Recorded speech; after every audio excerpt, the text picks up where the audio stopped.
Alors, bonsoir tout le monde. Bienvenue dans le Web Journal de Radio-Québec, édition du 14 août 2020. On va parler aujourd'hui de développement dans les enquêtes aux États-Unis. Il y a un premier plaidoyer de culpabilité dans l'enquête Durham.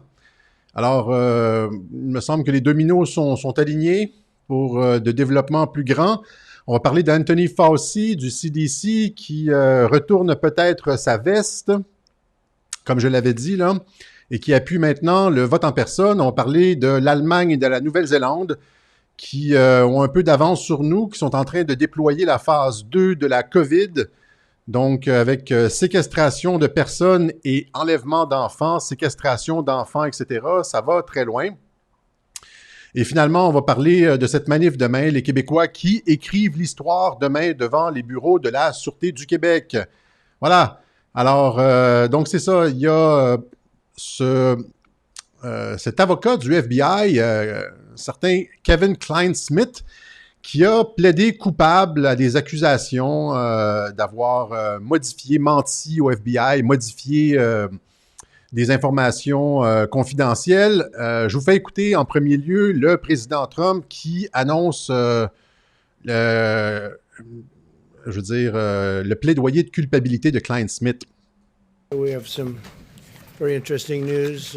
Kevin Klein-Smith, a corrupt FBI attorney who falsified FISA warrants.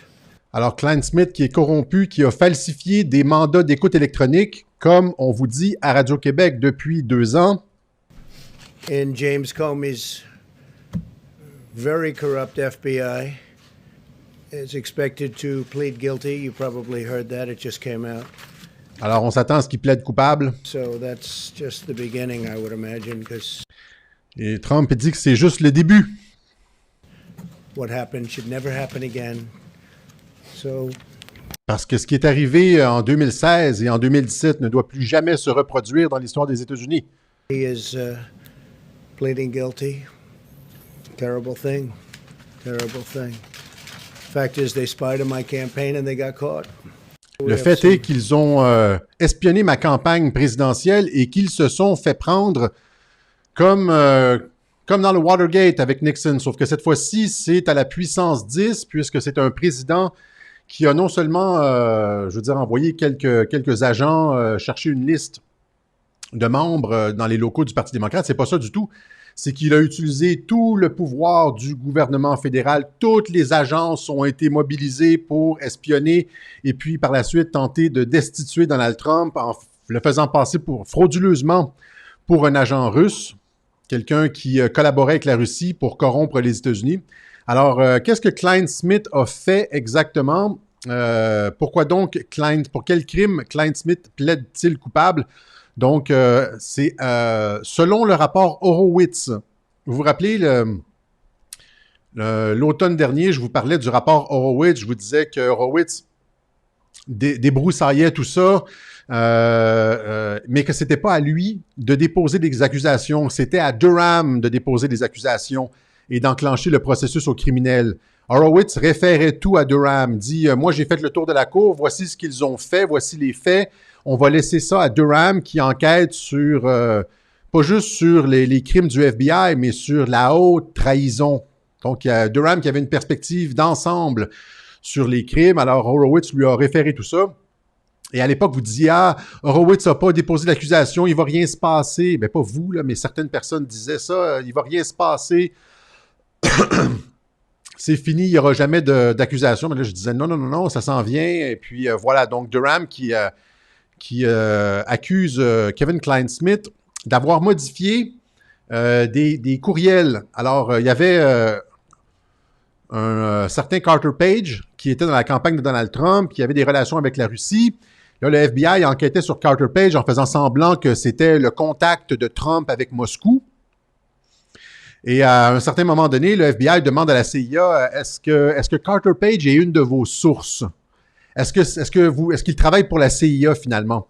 Et la CIA répond au FBI. Elle dit oui. Carter Page est un agent du FBI, de la CIA. Ce n'est pas un agent russe, etc. Alors, qu'est-ce que le petit filou Kevin Klein-Smith a fait? Lui, il a pris la réponse de la CIA il l'a modifié en disant que Carter Page n'était pas une source de la CIA, donc qu'il pouvait être un agent russe. Vous comprenez? Il a modifié le courriel. Et là, on a des institutions qui sont corrompues. Le FBI, c'est la police fédérale aux États-Unis. Un FBI corrompu. Et voilà, donc il a plaidé coupable au fait d'avoir menti à des enquêteurs et avoir falsifié des documents officiels afin de plonger Trump dans l'eau chaude, afin de pouvoir l'accuser de collusion avec la Russie. Maintenant, croyez-vous que Klein Smith a opéré seul? C'est ça la question ici. Premièrement, c'est le premier qui se fait accuser. Et croyez-vous qu'il a opéré seul? C'est le premier qui tombe. Alors, ce qu'on fait, c'est qu'on fait tomber le premier, puis après ça, on remonte jusqu'en haut. Hein. C'est les dominos. C'est l'effet domino jusqu'en haut. Alors, Klein Smith qui va dire, il n'a pas fait ça de son propre chef. Il a certainement, premièrement, il n'a pas été... tout ça s'est passé en silence. Hein. Il n'y a pas eu de... ça n'a pas été ébruité, là, tout ça, ça arrive comme ça tout d'un coup. Donc, Durham qui opère sous le radar. Okay? C'est pour ça qu'on n'a pas beaucoup d'informations, parce que Durham les enquêtes opèrent sous le radar. Et là, il plaide coupable. Qu'est-ce que ça veut dire, ça? Ça veut certainement dire qu'il a négocié avec le département de la justice un plaidoyer de culpabilité en échange d'une charge réduite. Il fait partie d'une tentative séditieuse contre le gouvernement, contre l'administration Trump. C'est un travail d'équipe, là. Il y a le directeur du FBI, le numéro 2, McCabe, etc., James Comey. Lui faisait partie un rouage dans une machine qui a tenté de destituer Trump. Alors, s'il plaide coupable à une charge, il ne plaide pas coupable pour trahison, alors que c'est potentiellement passible de trahison. Il plaide coupable à une charge plus petite parce qu'il collabore. Okay? J'ai déjà dit qu'ils avaient toutes les informations avec ce qui a été déclaré sous serment à huis clos devant le Congrès. Le département de la justice a déjà toutes les informations. Alors, donc, c'est ça. Kevin Klein Smith qui tombe, qui plaide coupable, et ça va produire, évidemment, un effet domino qui va remonter jusqu'à Andrew McCabe, le numéro 2, celui qui a remplacé le numéro 1, James Comey, qui a été renvoyé par Trump, le numéro 1 du FBI, et James Comey jusqu'à James Clapper, jusqu'à John Brennan, jusqu'à Joe Biden et finalement jusqu'à Barack Obama. L'effet est irréversible. Les informations sont déjà disponibles. Ça fait 2 ans que j'en parle. Là, je vous montre un clip de Trump qui, la semaine dernière, le disait ouvertement. Ils ont espionné sur ma campagne. C'est passible de haute trahison. Ils nomment des noms. Obama, Biden, Clapper, Brennan, Comey. Ces gens-là sont coupables de haute trahison et vont faire face à de la prison à vie ou des pelotons d'exécution. Je vous montre le clip de Trump qui dit devant les journalistes, la galerie de la presse, que l'ancienne administration Obama est totalement coupable, corrompue. Ils ont été pris la main dans le sac et qu'ils vont devoir payer. So as far as Pfizer abuse is concerned, there was tremendous Pfizer abuse. It's amazing that it's taken this long. Alors, il y avait énormément de Pfizer abuse. Pfizer, c'est des crimes concernant les mandats d'écoute électronique contre la campagne de Donald Trump. Il dit ça, c'est incroyable que ça ait pris autant de temps que ça. Vous comprenez ici que ça arrive en pleine campagne électorale, c'est-à-dire que c'est bien joué quand même. Trump s'en plaint un peu, mais c'est bien joué. Knows that it's been proven very substantially, not only Pfizer abuse, changing documents and putting documents in front of the Pfizer court. Alors, ils ont modifié les documents, sont allés obtenir des mandats d'écoute électronique devant les juges avec des documents frauduleux, modifiés, mensongers, pour espionner Trump, pour tenter de le destituer, pour le faire passer pour un agent russe. Courts that are disgraceful that they could have done it. And the fact is, we caught Joe Biden, President Obama, the whole group. Le fait est que on a attrapé la main dans le sac Barack Obama, Joe Biden, toute la gang. Look at Brennan and Comey and Clapper, the whole group. We caught them spying on our campaign. Toute la gang, Clapper, Brennan, Comey, Biden, Obama, ils ont tous espionné sur ma campagne et on les a attrapés. An illegal act like no other illegal act. This was treason. Dans un acte illégal comme il n'y en a jamais eu dans l'histoire des États-Unis. Et ça, c'était de la trahison, il dit. De la trahison. This was at the highest level of treason. C'est de la trahison au plus haut niveau. The highest level of treason. Ça va péter bientôt. And Obama and Biden got caught spying on my campaign using intelligence agencies of the United States government to do it. Both. Alors, ils ont utilisé le FBI, la CIA pour leur propre gain, pour leur bienfait, pour obtenir un avantage politique. Il l'a dit, ça c'était la semaine dernière. Et donc, il disait ça la semaine dernière. Et là, il n'y a plus aucun journaliste qui dit « Trump fait des accusations sans preuve ». Non, non, non. Les accusations sont en train de tomber cette semaine. C'est ça qui est en train de se passer. Before and after the election. So before the election, then after I won, they continued. Alors, ça s'est passé avant et après l'élection. Après l'élection, ils ont continué. Voilà. Donc, c'est ce qu'on vous dit depuis un certain temps à Radio-Québec. Ça s'en vient, c'est inévitable. Les documents sont déjà sortis. Maintenant, ça, c'est seulement qu'une des deux enquêtes pilotées par William Barr. C'est-à-dire qu'il y a d'un côté, l'État profond, les démocrates et les médias sont complices dans tout ça. Hein. Ils vont se faire accuser aux autres. Il y a des journalistes qui vont se faire arrêter parce qu'ils ont participé à la tentative de destitution du président Trump. Donc, il y a deux enquêtes présentement auxquelles fait face l'État profond. Il y a cette enquête, justement, pour la haute trahison de l'administration Obama. Puis après ça, il y a toute l'enquête Epstein qui accuse, il y a des documents, je n'ai pas la capture d'écran, j'ai oublié de la mettre, là, mais qui démontrent que Bill Clinton est allé sur l'île pédophile de Jeffrey Epstein et puis qui sont accusés. Et puis, donc, il y a ces deux enquêtes-là. Il y a l'enquête Epstein d'un côté, puis de l'autre côté, il y a l'enquête sur la haute trahison de l'administration Obama. Voilà, donc, Kevin Klein-Smith est le premier domino à tomber. Vous comprenez que, encore une fois, en tant que bon ministre de la Justice, il y a un ordre pour dérouler les événements. Et on fait tomber premièrement un premier domino, puis après ça, tout le reste suit. Il y a probablement eu un plaidoyer de culpabilité en échange d'informations. Et voilà, donc, à partir du moment où il y en a un qui a plaidé coupable, ils sont probablement, je veux dire, c'est presque automatique qu'ils vont tous être accusés et tous être reconnus coupables. OK? Voilà. Alors, c'est le début. Maintenant, la phase 2 du COVID. Donc, la Nouvelle-Zélande qui crée des centres de détention sanitaire pour la COVID. Alors, maintenant, tous les nouveaux cas de COVID-19 en Nouvelle-Zélande seront gérés dans des installations d'isolation. C'est-à-dire que si vous testez positif, on vous prend, les autorités sanitaires vous prennent et vous envoient dans des centres de détention COVID. Voilà. Alors, je vous montre... Et là, vous n'aurez plus le droit de refuser de vous faire tester en Nouvelle-Zélande. Je vous montre un clip de la première ministre nouvelle-zélandaise qui dit « Les gens qui refusent de se faire tester seront gardés dans ces centres d'isolation-là. » That I wanted to, I've got a number of questions about people refuse, what do we do if someone refuses to be tested? Well, they can't now. Elle dit, qu'est-ce qu'on fait si quelqu'un refuse de se faire tester? Elle dit, ben, maintenant, ils ne peuvent plus refuser de se faire tester parce que s'ils refusent de se faire tester, on les envoie dans des centres de détention puis ils restent là 14 jours en quarantaine. Someone refuses in our facilities to be tested, they have to keep staying. So they won't be able to leave after 14 days. Ils ne pourront pas quitter après 14 jours tant qu'on les teste, tant qu'on ne continue pas à les tester, tant qu'ils refusent de se faire tester. To stay on for another 14 days. So it's a pretty good incentive.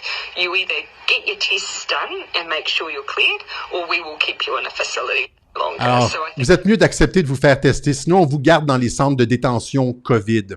Voilà. Voyez un peu la dictature qui se déroule. Alors, on ne peut pas juste rester les bras croisés, puis c'est pour ça qu'il faut manifester, parce que ça arrive un peu partout, ça arrive en Europe, ça arrive en Nouvelle-Zélande, on voit les choses se produire, et on sait qu'avec Arruda, ça va arriver ici, ça va arriver en France. Ils testent les systèmes un peu partout, la réaction des gens, et finalement, ça arrive jusqu'ici avec un certain délai, mais ça arrive, ça va venir jusqu'à nous. Ici, Die Welt, le journal Le Monde en Allemagne, qui dit...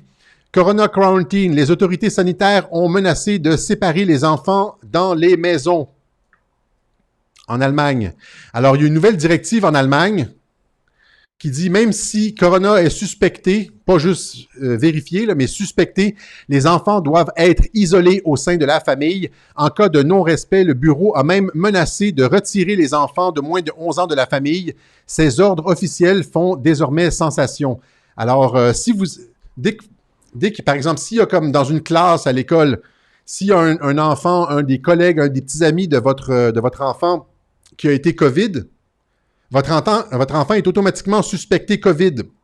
Alors là, à la maison, il doit être isolé. Il doit non seulement porter le masque en tout temps à la maison, mais rester dans sa chambre, éviter le contact avec tous les autres membres de la famille. Hein? Ici, on nous indique, dans le reste de l'article, 46 élèves de 4e année ont été mis en quarantaine dans des conditions les plus strictes en juillet après qu'un enseignant a testé positif. Les tuteurs légaux de l'enfant ont alors apparemment été priés de laisser l'enfant porter une protection buccale et nasale lorsqu'il entre en contact avec d'autres personnes chez lui. Il a également été menacé qu'en cas de violation, l'enfant soit séparé de force dans un établissement fermé approprié pendant la durée de la quarantaine. Alors, si les parents sont pas d'accord, laisse l'enfant sans masque dans la maison, côtoyer, pour une grippe, là, hein? Côtoyer les autres membres de la famille, eh bien, les autorités sanitaires viennent cogner à votre porte en Allemagne, défoncent la porte, ou je ne sais pas comment ils font, viennent chercher votre enfant à l'école et l'amènent dans une prison COVID, une installation sanitaire COVID, où est-ce qu'il va passer sa quarantaine, ses 14 jours. On est en dictature, là. C'est plus de la fiction. C'est plus de la fiction. C'est pour ça qu'il faut sortir dans la rue. C'est pour ça qu'il faut maintenant agir. On a comme plus le choix. On peut juste plus, les laisser continuer. Voilà. L'article continue. D'après la fiche, les autorités sanitaires des districts d'Offenbach et de Karlsruhe avaient ordonné qu'il n'y ait pas de repas ensemble, pas le droit de manger en famille. Ils ont également menacé les parents qu'en cas de violation de la loi, l'enfant serait hébergé dans un établissement, c'est ça, pendant la durée de la quarantaine. La lettre disait « Votre enfant doit éviter tout contact avec les autres membres du ménage en assurant une séparation temporelle et spatiale. Pas de repas ensemble. Si possible, votre enfant doit rester seul dans une pièce séparée des autres membres du ménage. » Vous comprenez ici qu'on attaque les enfants et que cette volonté de briser la famille a toujours été un des objectifs centraux des mondialistes. Depuis à peu près un siècle, on tente de briser la famille.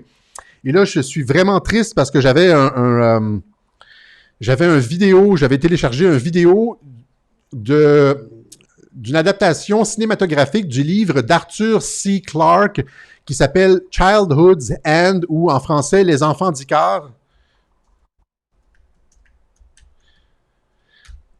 Arthur C. Clarke, c'est celui qui a fait 2001, Odyssée de l'espace.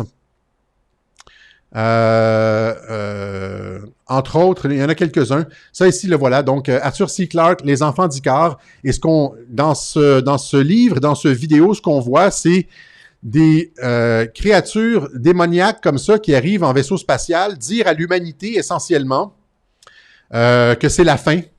Et ils prennent les enfants et ils les séparent. Ils disent aux parents, vous n'allez plus voir vos enfants, les enfants s'en vont ailleurs, vous restez sur Terre et vous finissez avec la planète. Alors, mais évidemment, c'est comme la plupart des œuvres littéraires comme ça, c'est une parabole. Arthur C. Clarke nous dévoile un peu le plan mondialiste. Ça a toujours été ça, attaquer la famille, parce que la famille, c'est la base. C'est la base de la propriété privée, entre autres. Ils vont alléguer même que c'est le fondement même du racisme. Parce que le fait de préférer ton enfant à un petit Africain ou un petit Chinois à l'autre bout de la planète, c'est un acte de discrimination. Vous comprenez? Ils veulent plus qu'on préfère nos enfants. Ils veulent séparer les enfants des parents. Ils veulent une société où détruire ce qu'on appelle la filiation. Vous comprenez? Le parent-enfant, père-fils, mère-fille, la filiation, la transmission. Si tu veux créer un monde nouveau, c'est ce qu'ils veulent, ils veulent créer un monde nouveau, tu dois créer un homme nouveau. Un homme nouveau doit nécessairement se débarrasser de tout le poids du passé, la tradition, même la langue, la culture. Tu dois le reprogrammer à zéro. Et pour réussir à reprogrammer à zéro, avoir un homme nouveau, on doit briser la génération, la généalogie. Et là, ils commencent à nous habituer à ça, hein? Séparer les enfants, les gens qui vont accepter ça, c'est fini. Ce sont pratiquement plus des humains au sens où vous et moi, on l'entend. Comprenez? Ils nous disent comment faire l'amour avec un masque en s'insérant les parties génitales à travers un mur, là, comme en Colombie-Britannique, le Glory Hole. Ça n'a plus d'allure jusque où ils vont. Ils sont comme... les cons, ça ose tout, mais c'est plus que ça, là. C'est... le plan, je comprends pas comment ça fait que les gens ne s'en rendent pas compte. Le plan, là, c'est énorme. OK? Tout ça pour une grippe. Comme je vous le dis, tout ça pour une grippe. Le COVID a tué 15 enfants de moins de 20 ans ou de moins de 15 ans aux États-Unis. Hein? Les statistiques, là. 15 children have died of coronavirus since February, while 13,000 kids died of all other causes. Donc, 13 000 enfants sont morts de toutes les autres causes, cancer, etc. Mais seulement 15 enfants aux États-Unis sont morts du coronavirus. 15 morts du coronavirus. Et là, j'ai été fouiller les statistiques de la grippe et le CDC, ici, nous indique dans son Weekly US Influenza Surveillance Report, FluView, voici les chiffres de pediatric death, hein, les morts pédiatriques, Influenza Associated Pediatric Deaths. Et là, on le voit, pour la saison 2019-2020, il y a eu 187 morts d'enfants. Vous pouvez retrouver des unes de CNN où est-ce qu'on le chiffre à 104, après ça à 113 au mois de février. Je les ai trouvées, ces unes-là. Mais à la fin de l'année, il y a eu 187 morts de la grippe, d'enfants qui sont morts de la grippe aux États-Unis et seulement 15 du COVID. On sait que le COVID est à peu près 10 fois moins dangereux que la grippe pour les jeunes enfants, que le COVID n'affecte que les personnes avec des problèmes de santé graves et où les personnes au-dessus de 80 ans, la population générale n'a rien à avoir à craindre, n'a rien à craindre de cette maladie. Mais là, on va venir chercher vos enfants. Vous allez devoir les isoler. Si vous ne les isolez pas, on va venir vous les voler et les envoyer dans des centres de détention COVID. On est rendu là. Alors, vous voyez qu'est-ce que c'est la Nouvelle-Zélande, l'Allemagne, qu'est-ce qu'on est en train de déployer? C'est une mesure totalitaire après l'autre. Ici, vous voyez, un employeur pourrait vous forcer à télécharger l'application COVID, hein, c'est-à-dire votre téléphone, on n'a plus besoin de prison essentiellement. Hein, c'est comme dans le meilleur des mondes, là, on nous dit les gens aimeront leur servitude. Le monde totalitaire parfait est un monde dans lequel les gens, il n'y a pas de prison parce que les gens sont heureux d'être des esclaves. Ils apprécient leur servitude, c'est ce qu'on appelle une cage dorée. Hein? Tu as le nouveau iPhone, le nouveau iPhone Pro, etc. Et tu es tout fier d'avoir ton outil électronique avec plein de fonctions, mais ça, c'est comme un bracelet électronique, vous comprenez, qui te surveille, qui avertit les autres. Trudeau en faisait l'annonce, hein, de cette application-là, l'application COVID, qui allait avertir toutes les personnes autour de vous que vous êtes passé à côté, que vous êtes un cas présumé. Vous allez, voilà, c'est la société de la surveillance totale à travers vos applications intelligentes. Les communistes en Union soviétique auraient même jamais pu imaginer un contrôle comme celui-là. Ce qu'on est en train de déployer avec le COVID, là, ça aurait fait baver Staline. Là. Je veux dire, il n'aurait même pas pu imaginer ce genre de mesures-là. Voilà. Alors, ça, c'est ce qui s'en vient. On nous amène dans un monde totalitaire où ils viennent nous voler nos enfants. Et c'est pour ça qu'il faut se battre.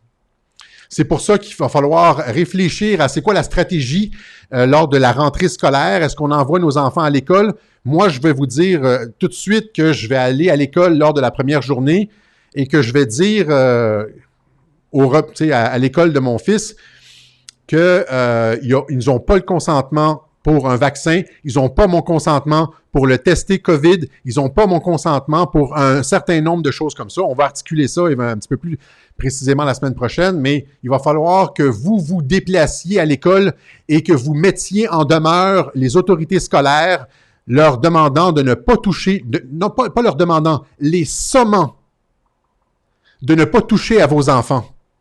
OK? Il va falloir se réveiller comme ça, là. OK? Et en les menaçant de poursuite, si vous faites un test de COVID sur mon enfant, je vous poursuis sans mon consentement, là, je vous poursuis, je veux dire, pour des millions de dollars. OK? Il va falloir se battre, là. OK? Alors, voilà, c'est ça. Maintenant, on continue. On en reparlera un petit peu plus, là. Il y a Anthony Fauci qui a donné une entrevue intéressante à ABC, où est-ce qu'il dit finalement que voter en personne, ben oui, c'est correct, c'est pas si pire, hein, on pourrait le faire. Vous comprenez que tout le plan démocrate repose sur le vote par la poste pour voler l'élection en envoyant des millions et des millions de bulletins de vote supplémentaires. Il y a des comtés en Californie qui ont voté lors des dernières midterms là, à quelque chose comme 110 %. Vous comprenez que c'est pas possible, là. Les morts votent, etc. Évidemment, l'administration Trump, depuis les midterms, est aux aguets. Elle surveille le processus électoral avec la NSA notamment. Il y a un truc de surveillance des élections là, sous la direction du directeur de la NSA, Nakasone. Mais c'est ça, il y a eu une disposition dans le dernier budget qui disait justement, Nancy Pelosi a fait entrer une disposition qui disait qu'on ne pouvait pas demander une pièce d'identité à ceux qui votaient par la poste. C'est-à-dire qu'on peut envoyer c'est juste des bulletins, vous comprenez? C'est juste comme... c'est un bulletin avec un X, là. Pas de nom, pas rien, pas de pièce d'identité. Puis là, on t'en reçoit des milliers, juste des bulletins avec des X. Imaginez le potentiel de fraude. Ça, je veux dire, c'est une république de bananes, vous comprenez, là? Tu sais, les dictateurs en Afrique, là, où, encore une fois, auraient rien à envier à ce genre de processus électoral. Là. Vous comprenez qu'on est rendu dans un monde complètement fou, là. On n'est plus dans la démocratie, c'est les républiques de bananes, c'est toute la littérature utopique qui est devant nous, là, présentée devant nos yeux. Alors, Fauci qui dit, dans l'entrevue à ABC, il dit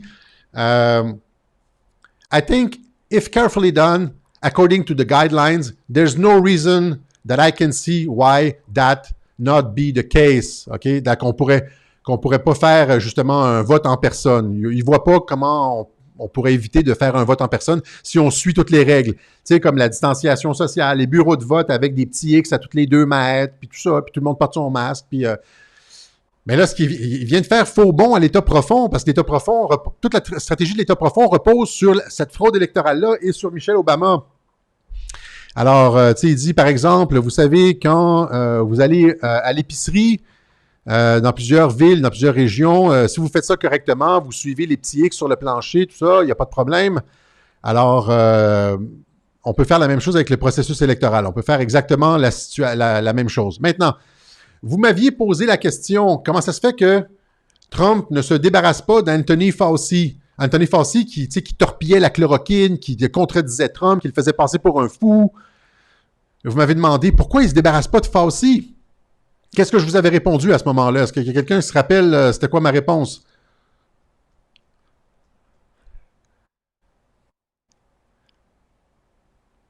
Mais la réponse c'était que Trump le garde près de lui et éventuellement, il va l'utiliser à sa faveur. Il va le retourner, il va l'amener dans le bureau ovale, puis exactement, le contrôler. Il va amener un pion, exactement. Il va l'amener dans le bureau ovale, puis il va lui dire, regarde Fauci, là, t'as commis ce crime-là, t'es passible de crimes contre l'humanité pour avoir caché la chloroquine. T'as fait ci, t'as fait ça, tu l'as approuvé en 2005, maintenant tu dis que c'est pas efficace. T'as financé le laboratoire de Wuhan, voici les courriels que t'as envoyés où est-ce que t'échanges avec Bill Gates, puis voici ce que t'as dit, Là, maintenant, là, tu te tiens tranquille, puis t'approuves le vote en personne. Fauci, tu fermes ta gueule, puis t'approuves le vote en personne. Éventuellement, il va approuver la chloroquine, je vous le garantis. OK? Alors, là, c'est ça qu'il fait. Il fait exactement comme Mueller. Trump avait fait exactement la même chose avec Mueller. Alors, quand l'État profond déploie des personnes corrompues devant Trump, qu'est-ce que Trump fait? Trump a les mêmes informations que l'État profond. L'État profond contrôle ces gens-là. Là. Et Trump aussi a les mêmes informations. Fait qu'il l'amène, puis il dit, gars, c'est moi qui contrôle la justice. Si tu continues avec le plan de l'État profond, là, fait que là, tu collabores. Puis ils le font tous. Mueller qui a reviré, Fauci qui revire, etc. Voilà. Alors, chaque chose en son temps. Il y a un ordre, encore une fois. Le premier domino qui tombe. Fauci qui dit que le vote va pouvoir se passer en personne. 1, 2, 3, 4. Je vous dis, c'est le maître du timing, Trump. OK? Alors, ça ce sont des bonnes nouvelles. Maintenant, je vais vous montrer un extrait on est rendu à 30 minutes, je vais vous montrer un extrait d'un super, c'est la bande-annonce d'un non, Trump n'égale pas jésuite, OK, 4 subconscients des forges, là. J'ai déjà montré Newt Gingrich qui dit que Trump n'a rien à voir avec les sociétés secrètes, c'est un outsider, c'est pour ça qu'on veut pas de lui. J'ai montré aussi les vidéos de Julian Assange qui dit Trump est un outsider, on n'aurait jamais permis à Trump de gagner la présidence parce qu'on peut pas le contrôler, etc., etc. Lâchez, c'est ridicule, là, ça devient ridicule. OK, alors, un vidéo qui montre de Appel à la liberté. C'est la bande-annonce d'un documentaire qui s'en vient, qui montre le soulèvement du peuple au Québec, OK? Qui montre qu'on est en train de développer un gigantesque mouvement social pour se réapproprier nos droits. Je vous montre cette bande-annonce. Au Québec, on a appris à ne pas parler de politique et à ne pas parler de religion. Bien, en d'autres mots, on nous a surtout appris à ne plus réfléchir et à ne plus s'intégrer dans ce qui se passe dans les grands enjeux de la société. L'existence de base de chaque être humain, c'est les relations. Il n'y a pas un seul être humain sur la Terre qui peut vivre sans relation. On est fait pour être en société. Les humains, on a besoin de contact. On a besoin de se regarder dans les yeux, se voir le visage, se voir sourire, se toucher. Puis on enlève tout ça à tout le monde. Le virus perd l'intensité, mais les mesures sont de plus en plus excessives. Posez-vous la question, pourquoi? Selon moi, le discours des journalistes n'est pas un discours informatif, c'est un discours de programmation. Ils sont pas niaiseux, là, ces journalistes-là. Ils savent exactement quelles pensées ils sont censés avoir. Toutes les preuves, on les a, puis on les a d'en face. De croire en les 5600 morts que ces cas-là sont vraiment décédés de la COVID, c'est vivre dans une bulle, tout simplement. Quand est-ce que la peur de mourir, elle dépasse notre désir de vivre vraiment pleinement et librement? Ils sont rendus à nous dire dans nos maisons la façon qu'on devrait faire l'amour. Ça fait zéro sens, là. Ils disent de désinfecter. Tu veux qu'on désinfecte quoi, Lily? De l'âge de 0 à 7 ans, on va conditionner énormément de choses à l'intérieur de l'esprit de l'enfant. J'ose à peine m'imaginer ce qu'un enfant de 6 ans peut enregistrer dans son subconscient lorsqu'il est constamment confronté à des idées de peur, des idées de distanciation physique. Au moment où le cerveau, en fait, perd ses repères, il y a une espèce de dissonance cognitive qui s'installe, puis la personne perd son autonomie à choisir pour elle. Mais en fait, la vérité, pas toujours facile à entendre, mais c'est avec la vérité qu'on peut faire avancer les affaires.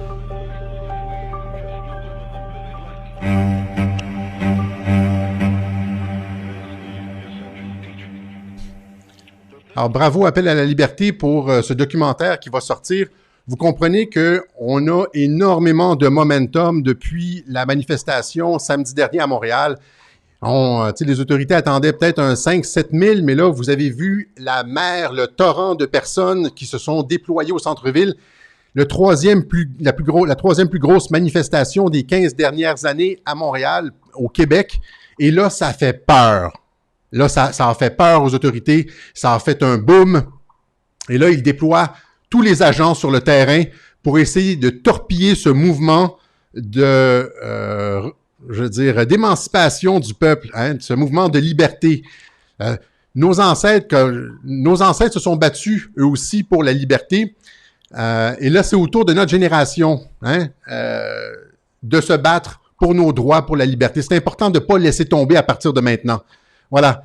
Alors, demain, il y a une manifestation très importante devant les bureaux de la Sûreté du Québec. C'est une manifestation où c'est pas une manifestation de provocation, c'est une manifestation où est-ce qu'on dit aux agents, faites votre travail, respectez votre serment de servir et protéger la population, faites votre travail, ne dégénérez pas de la même façon que le FBI aux États-Unis. Tu sais, j'en ai parlé, le FBI qui était corrompu, qui était une police politique au service de l'administration Obama, et là, ça lui éclate en plein visage. Le but, c'est de dire à la Sûreté du Québec, bien gentiment, en tout respect, respectez votre serment et protégez la population. Alors, samedi 15 août, 13h, au 17, le rendez-vous, c'est à 13h au 1701 rue Partenay, Montréal, Québec H2K 3S7. Il n'y a pas de provocation, il n'y a pas de... C'est une manifestation tout en douceur. Il va y avoir des discours tout à fait raisonnables. Il n'y a pas d'appel à quoi que ce soit. Je comprends pas pourquoi il y a énormément de résistance à cette manifestation-là. J'ai entendu quelques raisons. Elles sont toutes plus farfelues les unes que les autres. Ce qui est important, c'est qu'on a le momentum. Le peuple est mobilisé pour la première fois en 20 ans, là, vous comprenez? On sent les gens, là, un éveil politique. Les gens se questionnent sur tout ce dont on nous parle, je veux dire, les médias, la politique, etc. C'est pas ce que je veux dire, c'est que c'est pas une manifestation comme la marche pour le climat, qui va exactement dans le sens que ce que les médias veulent, vous comprenez, dans le sens du discours mondialiste, etc. C'est pas ça. C'est une marche de réveil populaire, comme c'est comme une marche style révolution, pas une marche, mais je veux dire, c'est un mouvement style révolution islandaise, OK, de réappropriation de la souveraineté populaire. Alors, il faut y être. Moi, je vais y être. Il n'y a pas de marche. Il y a des gens qui ont parlé d'une marche au parc Émilie-Gamelin, etc. Non, ça n'existe pas. C'est pas notre événement, c'est autre chose complètement. Ça n'a rien à voir avec nous. Nous, on va se rencontrer directement devant les bureaux de la SQ au 1701 rue Partenay. Je vais y être. Soyez là. Pensez à vos enfants. Pensez à ce qu'ils veulent faire à vos enfants. C'est le temps de se lever. Et donc, ça se situe ici, entre les stations Frontenac et Papineau. 1701 rue Partenay. C'est important d'y être. Et après ça, il va y avoir d'autres manifestations. Il y a une manifestation le 15 septembre et après ça, une gigantesque manifestation le 26 septembre. Ce n'est pas le temps de se dégonfler. Ce n'est pas le temps de... Il y a une urgence. Là. Ce n'est pas le temps de rester assis à la maison. C'est le temps de se mobiliser et de continuer à croître. OK? Voilà. Alors, questions, commentaires. Je vais vous montrer une autre vidéo que j'ai oublié de vous montrer de ce qui nous attend dans les supermarchés en termes de contrôle social. Ça, je pense que c'est en Hollande. On vous fait passer dans des machines, on vous désinfecte, carrément comme dans les films de science-fiction, là.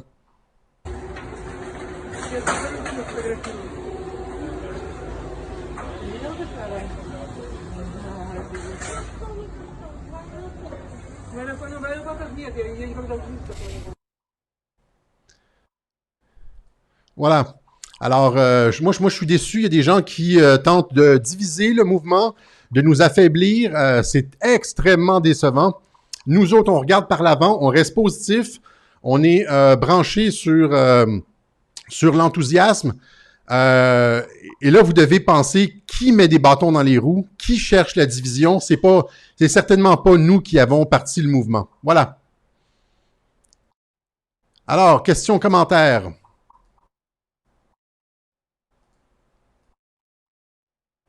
On va remercier, oui, les personnes qui ont fait des contributions à Radio-Québec.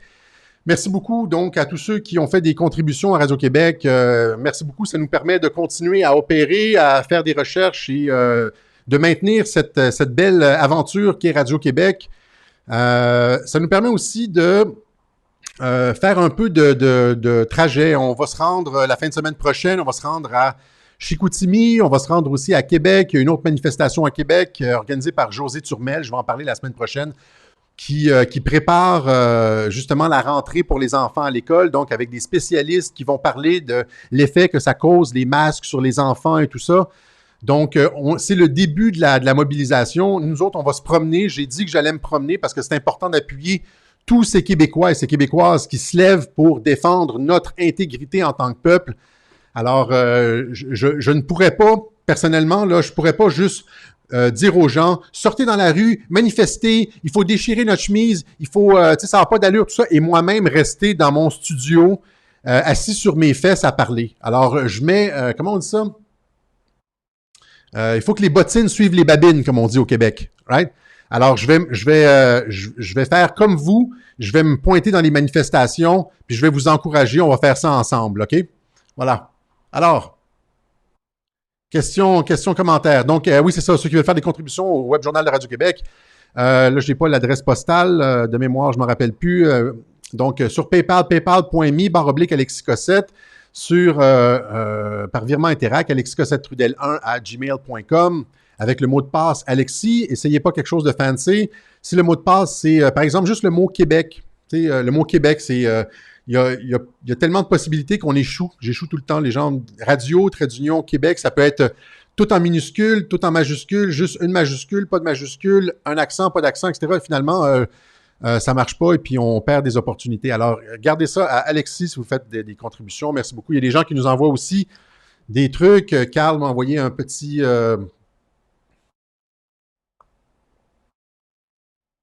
un petit paquet avec des tasses Radio-Québec. Ça, c'est important. C'est autre chose que je voulais dire. Il y a des personnes qui veulent faire des t-shirts et des trucs, bon, des tasses Radio-Québec, etc. J'ai décidé de vous laisser faire ce que vous voulez avec ça.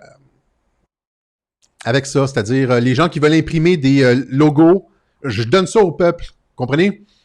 Donc, les gens qui veulent imprimer des t-shirts Radio-Québec avec le logo, allez-y. Vous voulez faire des tasses Radio-Québec, allez-y. Vous pouvez les vendre. Gardez l'intégrité. Je demanderais juste que vous gardiez l'intégrité du logo, que ce soit comme que vous essayiez de garder l'intégrité du logo, parce que ça me tient à cœur. Et faire comme Daytane Gendron, qui nous envoie des dons occasionnellement. Elle nous en envoie comme 1 ou 2 $ par t-shirt, des trucs qu'elle vend. Donc, c'est comme une alliance entre... moi, je ne veux pas vendre des t-shirts, je veux pas m'occuper du matériel. Moi, je m'occupe des idées. Donc, allez-y, imprimez ce que vous voulez, vendez-les, puis pensez à nous, envoyez-nous un petit don une fois de temps en temps, 1 2 $ par produit vendu, quelque chose comme ça. Je pense que tout le monde va en sortir gagnant. Moi, je ne passerai pas mon temps à gérer des inventaires, et puis vous autres, vous allez pouvoir développer ça comme vous voulez. Hein? C'est comme on se tient ensemble comme ça, vous faites ce que vous voulez, puis voilà. Un pour tous, tous pour un. Voilà. Alors, questions, commentaires. Kamala Harris, t'as quoi à dire là-dessus? C'est un choix étrange parce qu'il y a plein d'informations sur Kamala Harris, c'est-à-dire qu'elle serait vice-présidente, mais je pense qu'elle n'est pas un natural born citizen, comme on dit aux États-Unis. Elle est américaine, mais il y a une question concernant la façon, son certificat de naissance qui fait en sorte que si Joe Biden ou Michelle Obama venaient à prendre le bord, céder sa place, elle ne pourrait pas être éligible à devenir présidente parce qu'il lui manque quelque chose sur son certificat de naissance. Alors, c'est une candidature boiteuse. Elle a aussi énormément de passifs. Ce qu'on peut voir, ce qui est intéressant, c'est que si Michelle Obama se présente, c'est pas si, en fait, c'est si Kamala Harris reste avec Michelle Obama lorsque Michelle Obama se présentera, parce que c'est encore une fois, je crois que c'est certain, ça ferait ce qu'on appelle un ticket aux États-Unis, c'est-à-dire une combinaison président-vice-président entièrement femme de couleur, qui respecte peut-être la parité homme-femme, comme certains ont dit sur Twitter, mais c'est ça serait comme deux femmes de couleur afin de garder peut-être le vote de la communauté noire aux États-Unis qui est en train graduellement de glisser au profit de Trump. Trump est en train de faire des gains énormes là, dans la communauté noire. Alors, qu'est-ce que les démocrates veulent faire pour rabattre parce que les démocrates ne peuvent pas gagner sans les noirs, le vote noir. Alors, qu'est-ce qu'ils veulent faire avec Michelle Obama et Kamala Harris, deux femmes de couleur, ils veulent peut-être se réapproprier le vote de la communauté noire.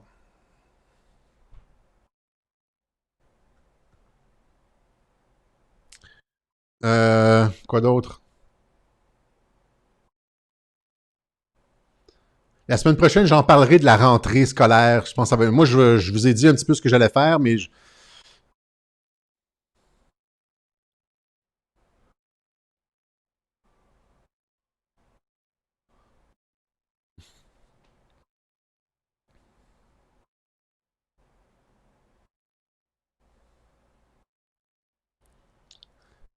quoi d'autre? Quoi d'autre? Elle n'est pas noire, mais aussi, elle est pas une native. Elle est moitié jamaïcaine, moitié indienne. Indienne dans le genre Inde. Pas indienne, American Indian, là.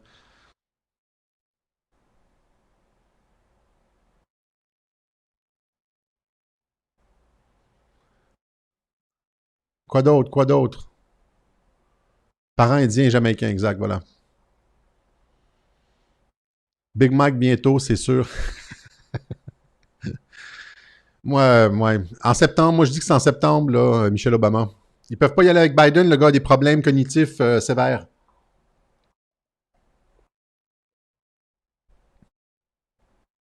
Est-ce que vous avez des questions? Et encore une fois, c'est ça, la candidature de Michelle Obama fait en sorte qu'une accusation contre Barack, tu sais, Trump a dit Barack Obama est coupable de haute trahison. Mais là, je l'ai déjà expliqué, si c'est Michel est dans la course, ils vont pouvoir dire que l'accusation contre Barack Obama, c'est pour torpiller un adversaire politique. Comme ils ont fait avec Biden, là, les accusations de corruption contre Biden, contre le fils de Biden, c'était pour frapper Joe Biden, alors que c'était de la vraie corruption, là. Ils vont faire la même chose avec Michelle Obama et Barack Obama. Ils vont essayer de dédouaner son mari par sa candidature. Oui, il y a un accord de paix, c'est ça. Ben, j'ai pas vu entre Arabie Saoudite et Israël, c'est entre les Émirats Arabes Unis et Israël. Là, c'est encore une fois, ça va dans le sens du plan de paix dont j'ai parlé à l'automne dernier. Pas à l'automne, c'était au mois de janvier.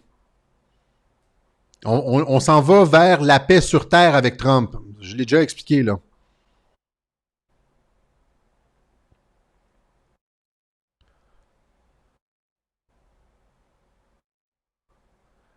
Alors,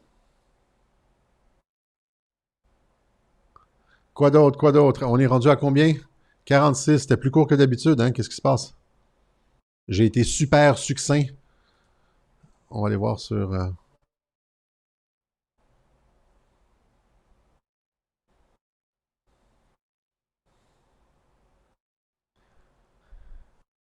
Est-ce que je suis rendu... Bon, écoutez, je vois pas beaucoup de questions pertinentes. Est-ce qu'on laisse ça ici?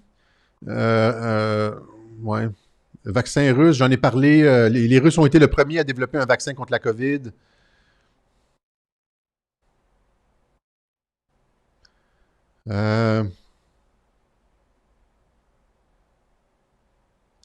On va laisser ça ici. Je pense qu'on va laisser ça ici. Vaccin russe. Oui, il y a eu un vaccin russe. Vous pouvez trouver ça la fin de semaine dernière. Il y a eu... la Russie a autorisé un vaccin. Là. C'est le premier vaccin COVID. J'en sais pas plus là-dessus, mais c'est ça. Tir sur hélicoptère de Trump à la Maison-Blanche, j'ai pas vu ça. Tu sais, des fois, quand je prépare les web-journaux, je m'isole un peu de l'actualité. Fait que pendant quelques heures, là, je disparais, puis je suis moins présent. Des choses qui se passent des fois dans l'après-midi, puis je suis pas au courant quand point de presse du dissous, vaccin placebo. Ouais, j'ai déjà montré les vidéos où est-ce que Bill Gates dit que le vaccin va être efficace 50% du temps seulement. C'est comme un placebo, là. 50%, c'est comme la météo. C'est quand on vous dit demain, il y a 50% de chance de pluie. Ça veut rien dire, vous comprenez, 50% de chance de pluie. C'est comme faire aucune prédiction. Puis vous remarquerez que il dit jamais 50% de chance de pluie. C'est toujours soit 40, soit 60. Il n'y a jamais 50% de chance de pluie. Parce que ça choque l'imaginaire des gens. Mais c'est pas une prédiction, 50-50, là. C'est pas efficace comme prédiction, 50-50. C'est la même chose avec les vaccins, 50-50. Même le vaccin de la grippe, souvent, il n'est pas efficace. Il est efficace à 10%. Et puis, souvent, les gens reçoivent le vaccin de la grippe, puis ils vont développer une grippe sévère suite à ça. C'est pas du tout au point, hein, tout ça. Puis ça, c'est la grippe, une maladie qui est bien connue depuis longtemps. Imaginez le COVID.